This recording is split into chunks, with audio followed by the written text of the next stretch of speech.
Hello बच्चों, क्या हाल चाल, कैसे हैं आप? तो अच्छे हैं तो अच्छे रहिए, स्वस्थ रहिए, पढ़ते रहिए। आइए स्टार्ट करते हैं। आज का सब्जेक्ट हमारा है कंपनी लॉ। कंपनी लॉ का कुछ टॉपिक आप लोगों को पढ़ा चुके थे, जिसमें से आज का टॉपिक आपका है ऋणपत्र अर्थात डिवेंचर्स। तो आइए स्टार्ट करते हैं डिवेंचर के बारे में। और एक चीज कहना है कि भाई आप लोग वीडियो को अधिक अधिक अपने फ्रेंडों में शेयर करिए, क्योंकि जब तक शेयर नहीं करेंगे तब तक कैसे होगा। कम से कम पढ़ रहे हैं तो इतना तो बनता है कि शेयर कर दें आप लोग। तो स्टार्ट करना है कि ऋणपत्र। ऋणपत्र अर्थात डिवेंचर। सबसे पहले जानते हैं कि डिवेंचर होता क्या, लेकिन डिवेंचर से भी पहले एक चीज और जानते हैं, ऋणपत्र। ध्यान दीजिएगा, ऋण।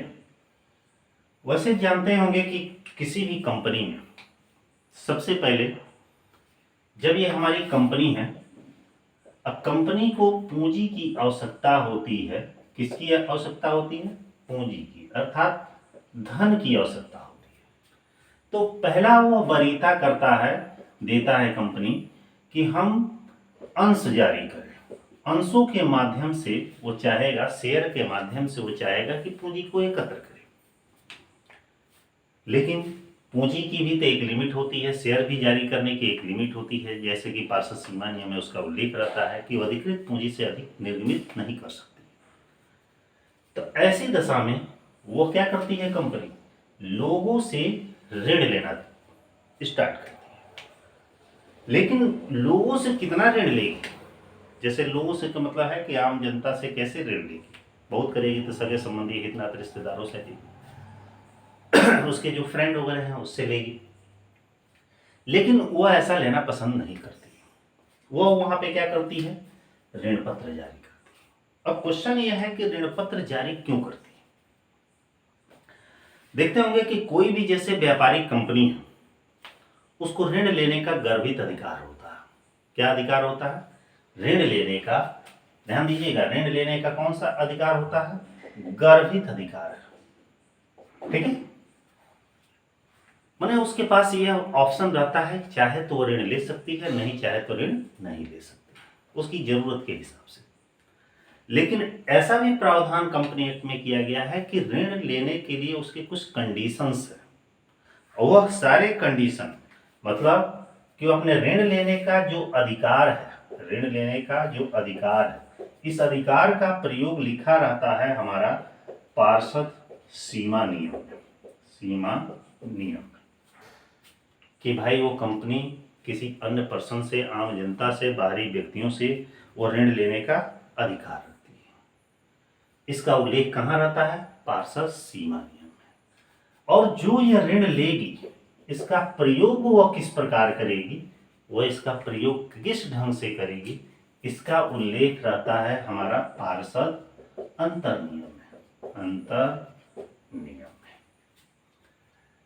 मेरे कहने का मतलब है कि ऋण पत्र का टॉपिक स्टार्ट करने से पहले मैं बस ये बताना चाह रहा हूँ कि कंपनियों को जब भी पैसे की आवश्यकता होती है, धन की आवश्यकता होती है, तो सबसे पहली वरीयता शेयर होती है, अपनी अंश पूंजी जारी करती है।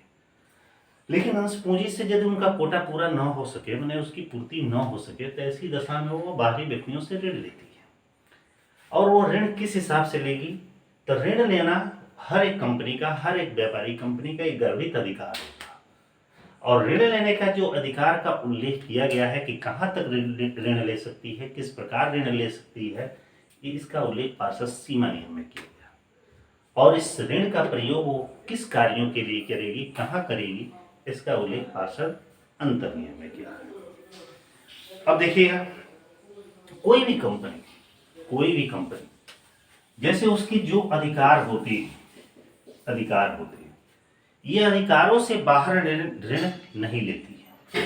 अधिकारों के बाहर ऋण लेना। कोई भी जैसे कंपनी है, अपने अधिकारों के बाहर ऋण नहीं लेती है। लेकिन यदि कोई कंपनी उसके जो भी अधिकार बने हैं, उसकी जो सीमाएं बनी हैं, उससे बाहर यदि ऋण लेते हैं, तो ऐसी दशा में उसका लिया गया ऋण क्या कहलाता है? इस तरह का ऋण के संबंध में किया गया अनुबंध क्या कहलाता है? पूरा पूरा व्यर्थ होता है। ठीक ना? और उसके द्वारा जो भी प्रतिभूतियां या ली गई हैं, वो निष्क्रिय मानी जाती है। ठीक है, अब हम बढ़ते हैं थोड़ा सा आगे, सीधे अपने मेन पॉइंट पे, ऋण पत्र। मिटाया इसको।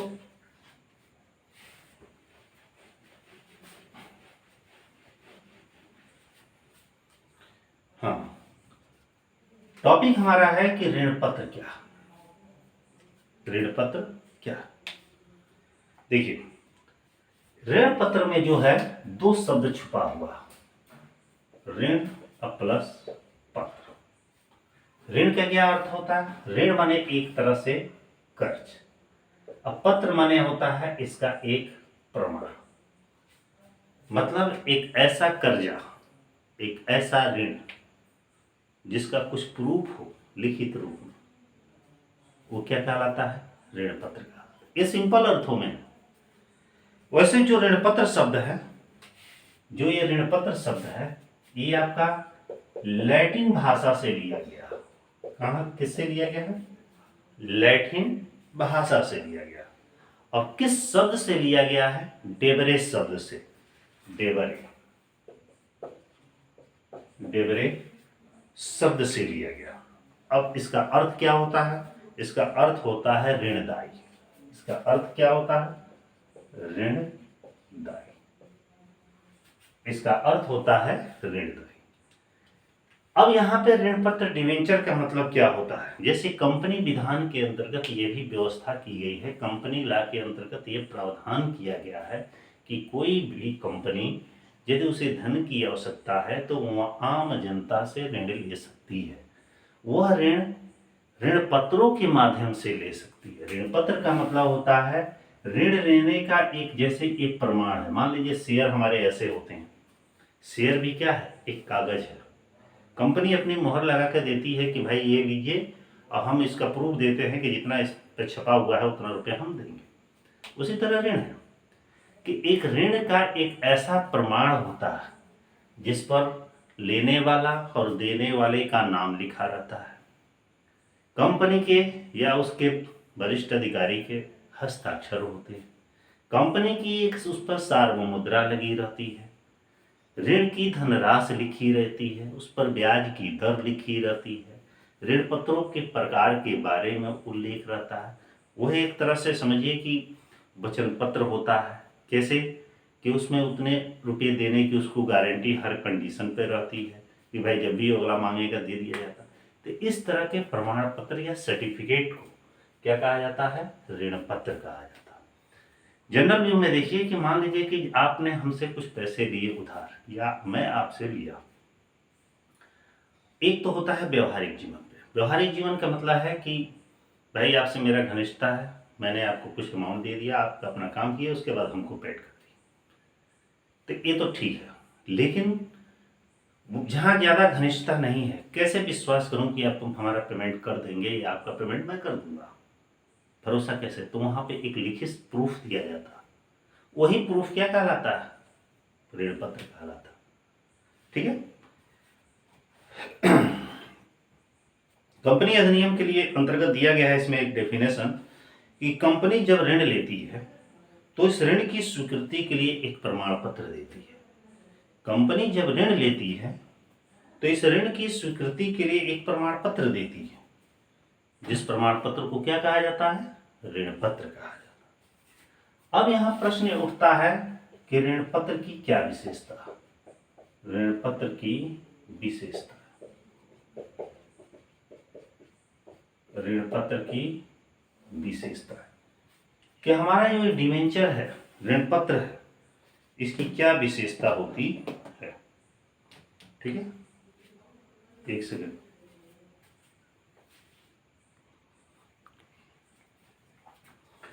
तो ऋण पत्र की विशेषता चल रहा था। और ऋण पत्र की क्या विशेषता होती है बताइए? पहली विशेषता क्या होती है? जो हमारा ऋण पत्र है, ऋण पत्र, ये क्या है? ऋण पत्र ऋण का एक प्रमाण होता है, एक प्रमाण होता है। ऋण पत्र क्या होता है? ऋण का एक प्रमाण होता है। प्रमाण इस बात का होता है कि कैसे मालूम कि कंपनी को हमने ऋण दिया है और कंपनी हमको ऋण का भुगतान कर देगी। तो एक सर्टिफिकेट देती है, एक कागज देती है जिसका नाम ऋण पत्र रखा गया।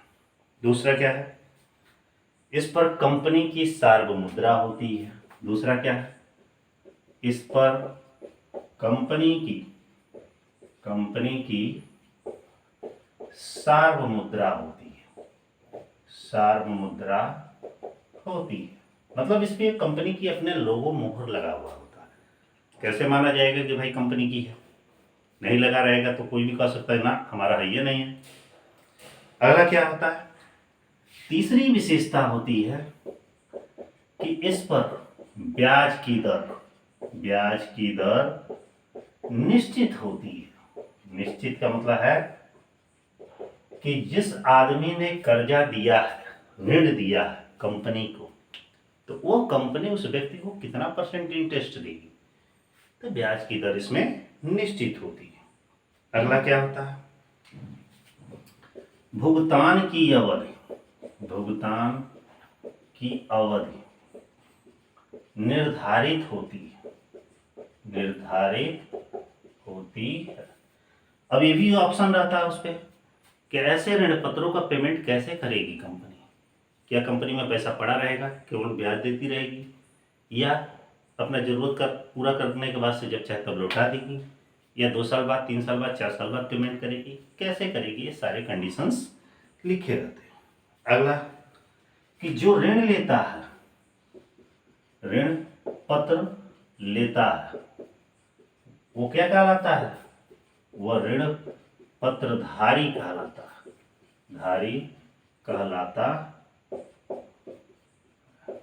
अब जो ऋण पत्रधारी होता है, एक चीज पॉइंट यहाँ पे भी समझ लीजिएगा, कंपनी 2 ही चीज जारी करती है, अंश और ऋण पत्र। जो आदमी अंश खरीदेगा तो कंपनी का स्वामी माना जाएगा, अंशधारी होगा, उसको तो लाभ में केवल हिस्सा मिलेगा, लाभांश मिलेगा। लेकिन जो आदमी कंपनी में पैसा लगाएगा, कर्जा देगा, ऋण पत्र खरीदेगा, तो उसको कुछ नहीं मिलता, केवल एक ही चीज मिलता है, उस ऋण पर ब्याज। कंपनी उसे ऋण पत्रों पर ब्याज देने के लिए उत्तरदायी है, वो भी टाइम टू टाइम और वो भी एक निश्चित रेट से। ठीक है, तो ऋण पत्र जो लेता है वो क्या कहलाता है, ऋण पत्रधारी होता है। अगला क्या होता है कि जो ऋण पत्र होते हैं, ऋण पत्र अनेकों प्रकार से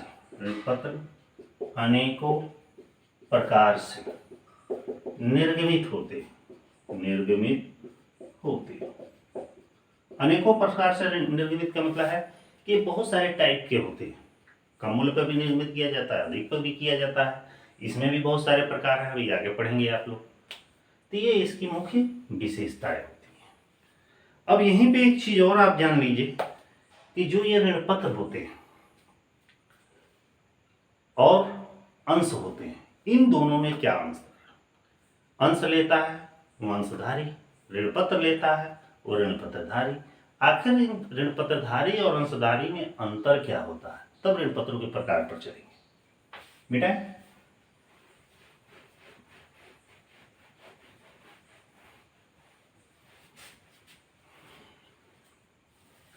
सबसे इंपॉर्टेंट पॉइंट यहां पे है कि अंशधारी और ऋण पत्रधारी में अंतर।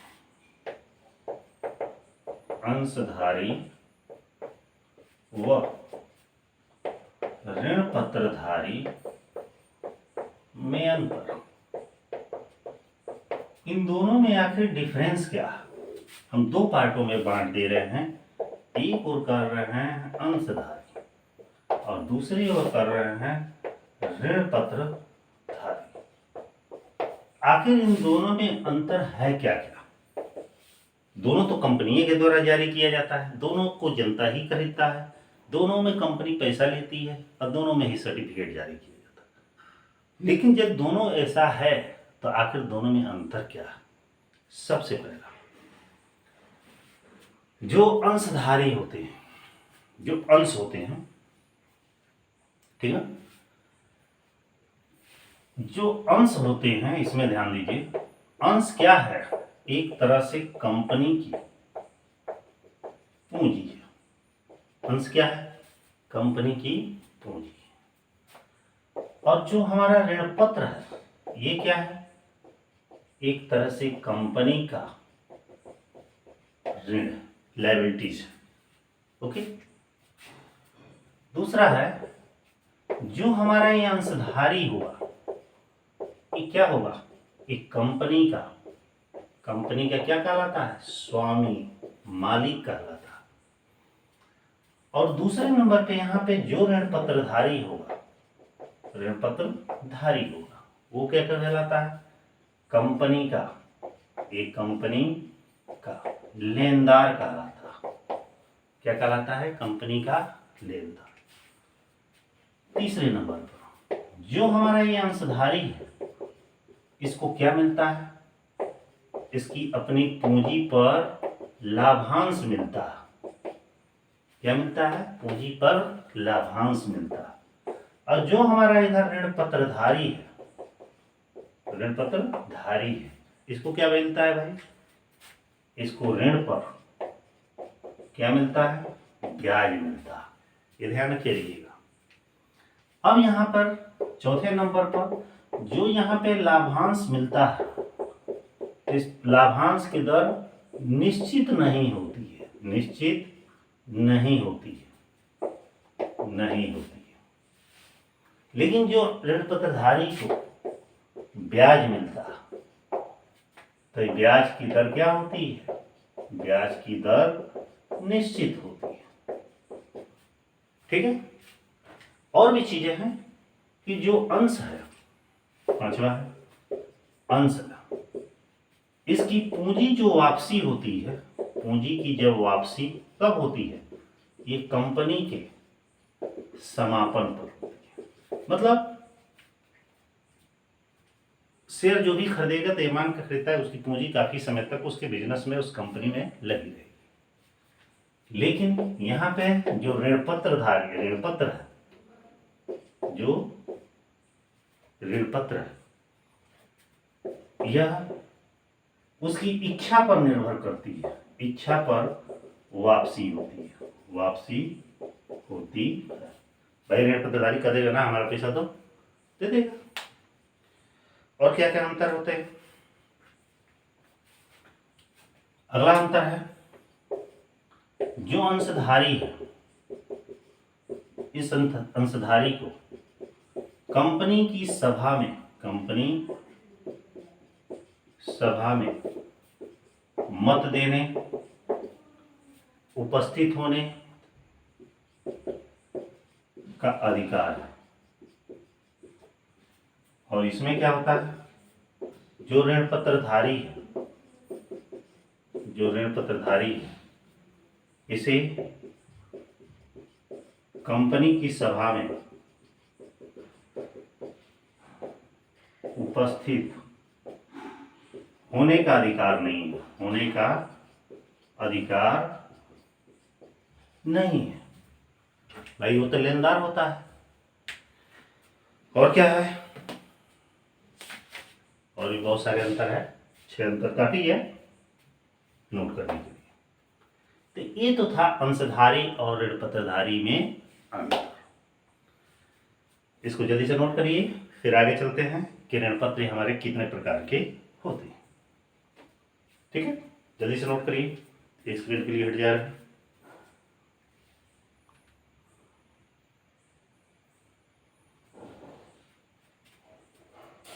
हो गया? मिटा दें।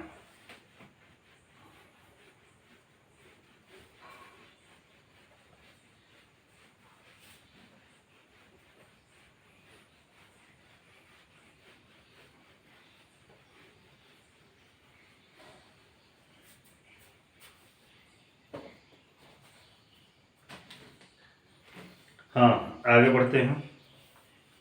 ऋण पत्रों के प्रकार।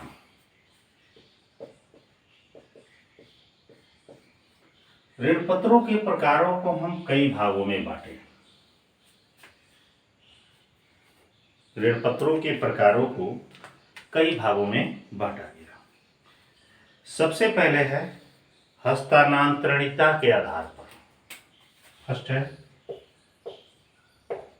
हस्तांतरणीयता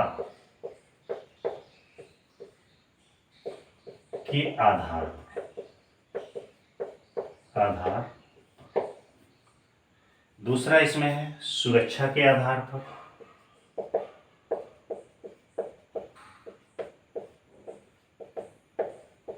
सुरक्षा के आधार पर। तीसरा इसमें दिया गया है आपका शोधन क्षमता के आधार पर। शोधन के आधार पर। चौथा दिया गया है इसमें परिवर्तनशीलता के आधार पर।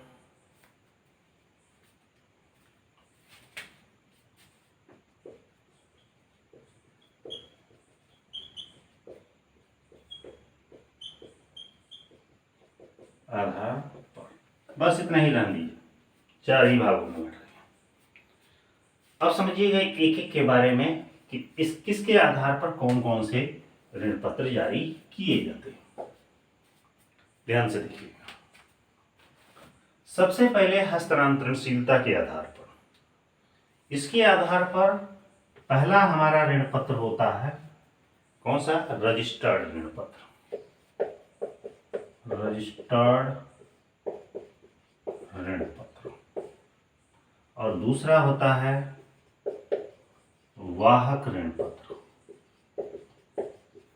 समझिए, रजिस्टर्ड ऋण पत्र क्या होता है और वाहक ऋण पत्र क्या होता है। वाहक माने बियरर।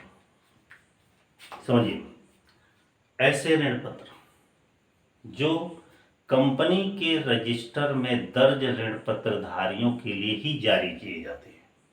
मतलब कुछ कंपनी में एक ऐसे भी व्यक्ति होते हैं, माने कंपनी में एक ऐसे ऋण पत्रधारी होते हैं जिनका नाम पहले से ही कंपनी के रजिस्टर में दर्ज रहता है। मतलब कंपनी को जब भी पैसे की जरूरत होती है तो बार बार उन्हीं से को ऋण पत्र जारी करते हैं, उन्हीं से लेते हैं। तो ऐसे ऋण पत्रधारी जिनका नाम कंपनी के रजिस्टर में दर्ज रहता है, उनको जो ऋण पत्र जारी किए जाते हैं तो उसे रजिस्टर्ड ऋण पत्र कहा जाता है। ठीक है। दूसरा होता है वाहक ऋण पत्र। वाहक जो ऋण पत्र होता है केवल सुपुर्दगी मात्र होता है।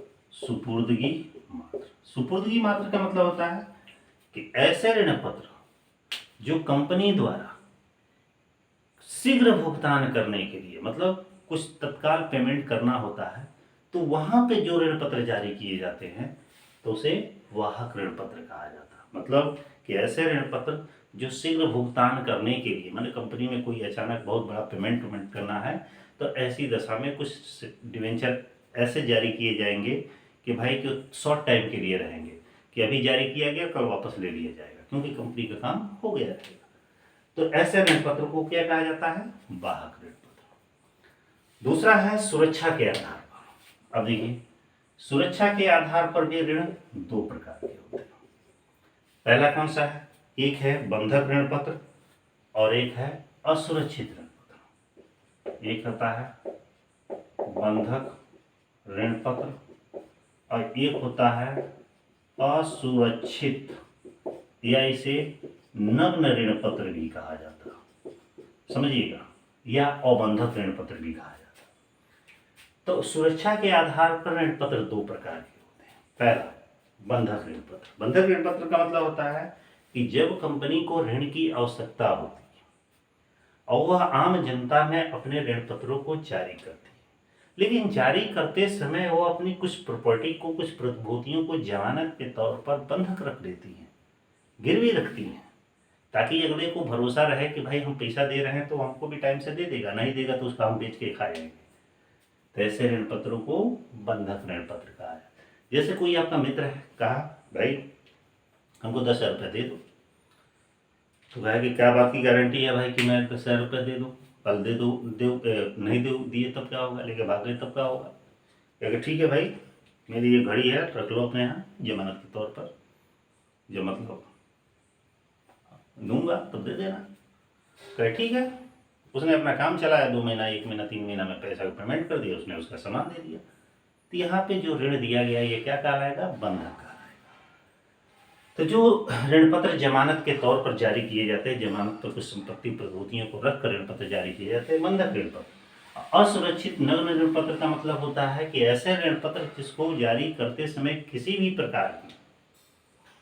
भी प्रकार की संपत्ति को जमानत के तौर पर नहीं रखा जाता है, गिरवी नहीं रखा जाता, तो उसे असुरक्षित या नग्न ऋण पत्र कहा जाता है। नेक्स्ट हमारा है शोधन क्षमता के आधार पर। इस आधार पर भी ऋण पत्र हमारे दो प्रकार के होते हैं। कौन कौन से होते हैं? पहला दिया गया है शुद्ध ऋण पत्र, शुद्ध ऋण पत्र, और दूसरा होता है अशुद्ध ऋण पत्र। शुद्ध ऋण पत्र क्या होता है? ऐसे ऋण पत्र जिसका भुगतान एक निर्धारित समय पर कर दिया जाता है, मतलब ऐसे ऋण पत्र जिसका भुगतान एक निर्धारित समय पर, एक टाइम पर, जिस समय पे कहा गया रहता है, कर दिया जाता है, शुद्ध ऋण पत्र कहा जाता है। अशुद्ध ऋण पत्र का मतलब है कि ऐसे ऋण पत्र जिसका भुगतान टाइम पे तो कहा है लेकिन टाइम पे कर नहीं रहा है, दौड़ा रहा है, कर देंगे, मतलब समझिए कि वो किया ही नहीं, तो उसे अशुद्ध ऋण पत्र कहा जाता है। अगला है परिवर्तनशीलता के आधार पर परिवर्तनशील ऋण पत्र और अपरिवर्तनशील ऋण पत्र। पहला है परिवर्तनशील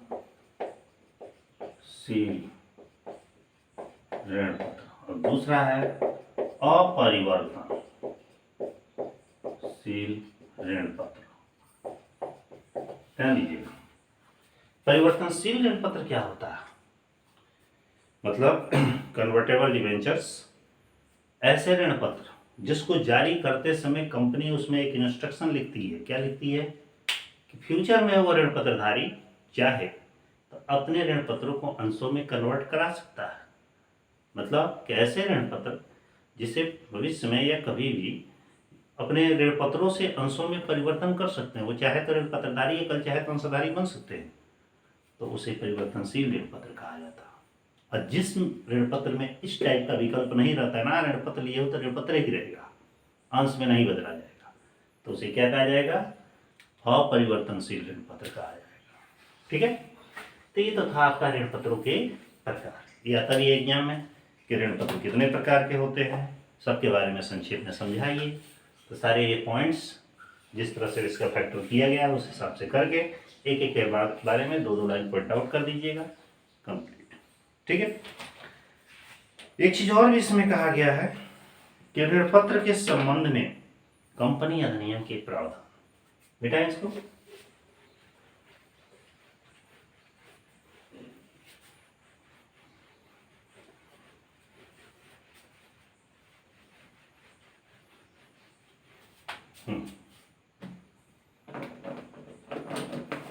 ऋण पत्र के संबंध में प्रावधान। ऋण पत्र के संबंध में प्रावधान, यह उल्लेख आपका धारा 71 में किया गया, धारा 71 में।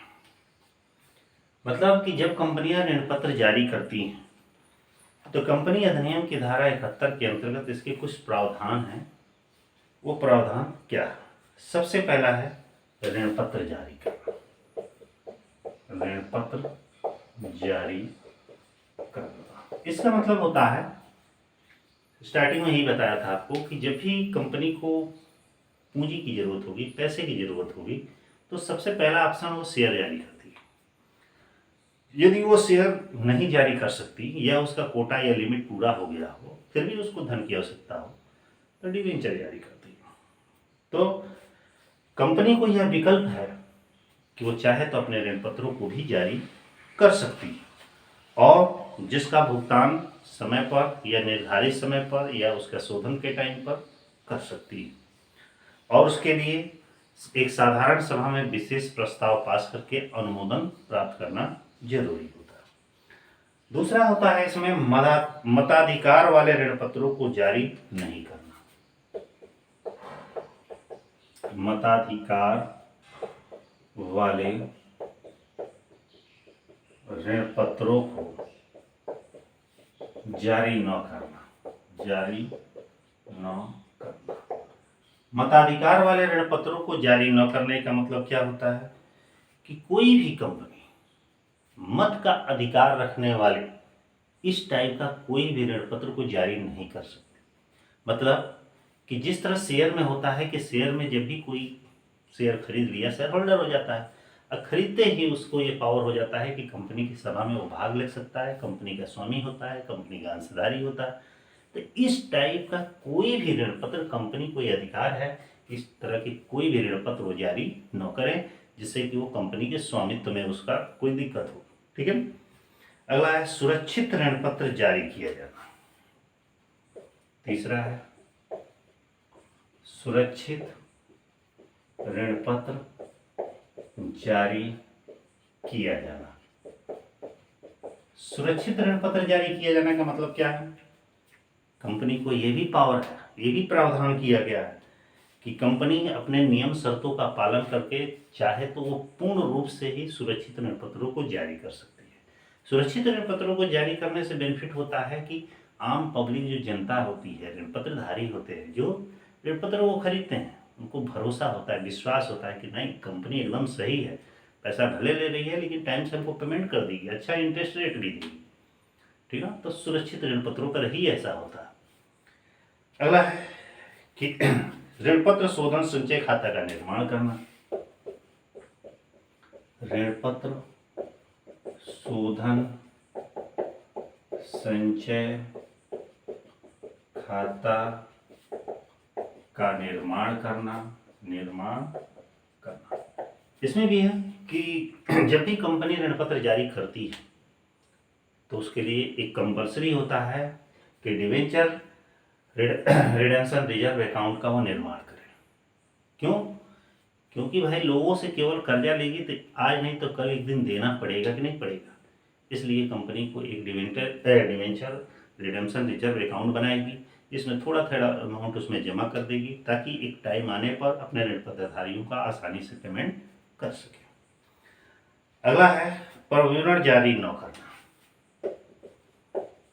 प्रविवरण जारी न करना, इसके भी संबंध में कुछ प्रावधान दिए गए हैं कि जैसे कोई भी कंपनी अपने ऋण पत्रों के अभिदान के लिए जनता को या 500 अधिक सदस्यों को प्रविवरण जारी नहीं करेगी। मतलब कि कंपनी चाहे तो प्रविवरण जारी नहीं भी कर सकती है, बिना प्रविवरण जारी किए भी अपने ऋण पत्रों को निर्मित कर सकती है। अगला है ब्याज का भुगतान और शोधन। ब्याज का भुगतान व शोधन। ब्याज का भुगतान और शोधन का मतलब है जब भी ऋण पत्र जारी करती है कंपनी तो कंपनी नियम में प्रावधान है कि ब्याज की दर पहले फिक्स कर लीजिए, टाइम टू टाइम ब्याज देते रहिए, भले मूलधन अभी न दीजिए, रोके रहिए दिक्कत है तो, जब मूलधन होगा तो उसको पेमेंट कर दीजिएगा, और जब मूलधन होगा तो टाइम पर उसका शोधन भी कर दीजिएगा, मैंने भुगतान भी कर दीजिएगा। लेकिन पहले मस्ट है कि जब किसी से कर्ज लिए है तो उसका टाइमली इंटरेस्ट का पेमेंट कर देना, ब्याज का भुगतान कर देना, और जब वो टाइम आए तो उसका पूरा शोधन कर देना। ठीक है। और तो मेरे ख्याल से कुछ है नहीं। अब कुछ नहीं। तो फिलहाल मुख्य प्रावधान इतने ही थे।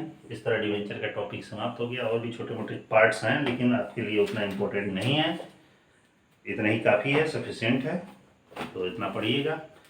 और जो भी हमारा कंपनी लॉ का लेक्चर चल रहा है या जो पहले से बच्चे नहीं देखे हैं, जो अदर लेक्चर गया है, तो उसका भी लिंक इसी वीडियो के डिस्क्रिप्शन बॉक्स में होगा, वहाँ से भी आप देख सकते हैं। और थोड़ा अपने फ्रेंडों वगैरह में शेयर भी कर दिया करिए। ठीक है। शेयर करते हैं तो भाई थोड़ा सा रिस्पांस अच्छा आता है तो हमें भी अच्छा लगता है, थोड़ा एक्साइटमेंट होता है और बनाने का भी लेक्चर मन करता है। ठीक है। फिर नेक्स्ट लेक्चर में बहुत जल्द मिलते हैं, तब तक के लिए